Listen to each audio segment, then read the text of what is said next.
Praise the Lord. आप सभी भाई बहनों को जय मसीह की। आज का वचन है निर्गमन अध्याय 15 का पद संख्या 26 में लिखा है, मैं वह ईश्वर हूँ जो तुम्हें स्वस्थ करता हूँ। मैं वो ईश्वर हूँ जो तुम्हें क्या करता हूँ, स्वस्थ करता हूँ, यानी तुम्हें मैं स्वास्थ्य प्रदान करता हूँ। तो आज संसार में कोई ऐसा मनुष्य नहीं होगा जो किसी बीमारी से ग्रसित नहीं होगा। होशिया अध्याय 6 के पद संख्या 1 में लिखा है, आओ हम प्रभु के पास लौटे, उसने हमको घायल किया है, वही हमें क्या करेगा, चंगा करेगा। उसने हमें मारा, वही हमारे घाव पर पट्टी बांधेगा।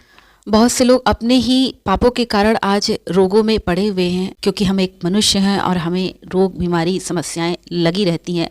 अक्सर करके हम किसी न किसी बीमारी के चपेट में आ जाते हैं, लेकिन हर बीमारी ईश्वर की ओर से नहीं होती। कभी कभी हमारे अपराधों और पापों के कारण भी हमारे जीवन में बीमारियां आती हैं, लेकिन किसी भी स्थिति में चंगा करने वाला ईश्वर सिर्फ एक है। मैं ये नहीं कहती कि आप दवाइयाँ मत कीजिए, आप डॉक्टर के पास मत जाइए, लेकिन दवाइयाँ भी आपके जीवन में तभी कार्य करेंगी जब ईश्वर की आशीष होगी आपके जीवन में, और जब प्रभु की आपके ऊपर दया होगी और प्रभु आपको उन बीमारियों से मुक्त करेगा, आपको हर एक समस्याओं से मुक्त करेगा।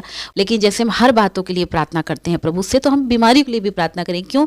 क्योंकि मेरा ईश्वर स्वास्थ्य प्रदान करने वाला ईश्वर है, और प्रभु ने कहा है कि बेटे बेटियों अपने स्वास्थ्य के प्रति लापरवाह मत बनो। यहाँ पर वचन लिखा है, उसके घावों के द्वारा हम भले चंगे हुए, उसने हमारी दुर्बलताओं को दूर कर दिया और हमारे रोगों को अपने ऊपर ले लिया। मलाकी अध्याय 8 के पद संख्या 17 में लिखा है, और यशायाह अध्याय 53 के पद संख्या 5 में लिखा हुआ है, प्रभु के क्रूस पर हमारे लिए जान देने से, लहू बहाने से वो सारी बीमारियां हमारे जीवन से दूर हो गई हैं। वो सारे शाप, बीमारियों के शाप हमारे जीवन से दूर हो गए, क्योंकि प्रभु यीशु मसीह ने हमारे लिए कोड़े खाए और उसके मार खाने से हम चंगे हुए। उसने हमारी दुर्बलताओं को, हमारे रोगों को, हमारी बीमारियों को, हमारे तकलीफों को क्या किया है, अपने ऊपर ले लिया। तो इसलिए आज हर एक व्यक्ति इस सच्चाई को जाने और अपने लिए प्रतिदिन प्रार्थना करने की आवश्यकता है, और उनके लिए भी जो रोगी हैं, जो बीमार हैं, जो तकलीफ में हैं, प्रार्थना करने की आवश्यकता है कि प्रभु उन्हें भी चंगाई प्रदान करे। और यदि हम रोगी हैं, यदि हम भी उस दौर से, उस तकलीफों के दौर से, बीमारी के दौर से गुजर रहे हैं, तो हमें अपने लिए भी प्रार्थना करने की आवश्यकता है, इस विश्वास के साथ कि हमारा ईश्वर चंगाई दाता ईश्वर है। हमारा ईश्वर हमें चंगा कर सकता है, और सिर्फ शारीरिक ही नहीं, हमारी आत्मिक चंगाई भी, जो हमारे आत्मा में भी तमाम प्रकार की जो चिंताएं करना, क्रोध करना और निंदा करना, बुराई करना, कुंठित रहना, हमेशा चिंतित रहना, एक प्रकार से ये जितने भी आत्मिक रोग हैं, इन सब से भी प्रभु हमें छुटकारा देते हैं। बस हमें प्रार्थना करना है और प्रभु से मांगना है कि हे प्रभु, तू चंगाई देने वाला ईश्वर है। हे प्रभु, तू छुटकारा देने वाला ईश्वर है। तेरे लहू के द्वारा, तेरे मार खाने के द्वारा हमें प्रभु चंगाई मिली है, हमें स्वास्थ्य प्रदान हुआ है। इसलिए प्रभु हमें इन बंधनों से आज़ाद कर, हमें हमारे पापों के बंधनों से, हमारे पूर्वजों के पापों के बंधनों से आज़ाद कर। और यदि कोई दूसरा व्यक्ति पीड़ित है, तो आप उसके लिए भी प्रार्थना करेंगे कि हे ईश्वर, इसे हर एक बीमारी से मुक्त कर, अपने लहू के द्वारा, अपने कलवरी पे लहू बहाए जाने के द्वारा, अपने क्रूस मरण की मृत्यु के द्वारा इसे स्वतंत्र कर, इसे आज़ाद कर। तो इसलिए हर एक व्यक्ति को अपने रोगों के लिए भी प्रार्थना करने की आवश्यकता है। जैसा कि वचन में देखेंगे लिखा है, क्योंकि उसे किसी जड़ी बूटी या लेप से स्वास्थ्य प्रदान नहीं हुआ, बल्कि तेरे शब्द से उसे चंगा किया। शब्द ने, प्रभु यीशु मसीह के एक शब्द मात्र से दुष्ट आत्माएं निकलकर भागती थी। प्रभु यीशु मसीह के एक शब्द मात्र से कोढ़ी चंगे हो जाते थे, लंगड़े चलने लगते थे, बहरे सुनने लगते थे और अंधे देखने लगते थे, शब्द मात्र से।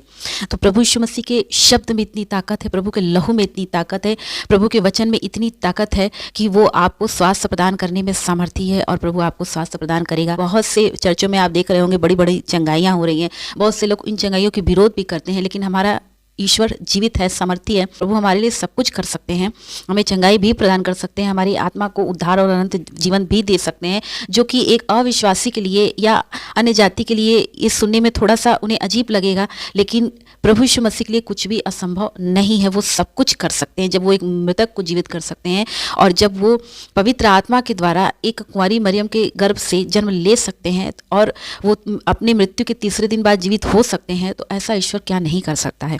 इसलिए विश्वास करें। जो बिल्कुल निराश हो चुके हैं, जो डॉक्टरों के पास जा जाके थक चुके हैं, जिनके पास अब इतने पैसे नहीं कि वो दवा करें, तो वो दवा के साथ साथ दुआ में यकीन करें, विश्वास करें, और अपने चंगाई दाता ईश्वर पर भरोसा रखें कि प्रभु उन्हें उस बीमारी से हमेशा हमेशा के लिए छुटकारा देगा, जिस बीमारी को लेकर आज वो परेशान हैं, आज वो दवाइयाँ कर कर के थक चुके हैं, हार चुके हैं, और कोई दवाई कारगर नहीं हो रही है, कोई दवाई उनके शरीर पर लागू नहीं हो रही है।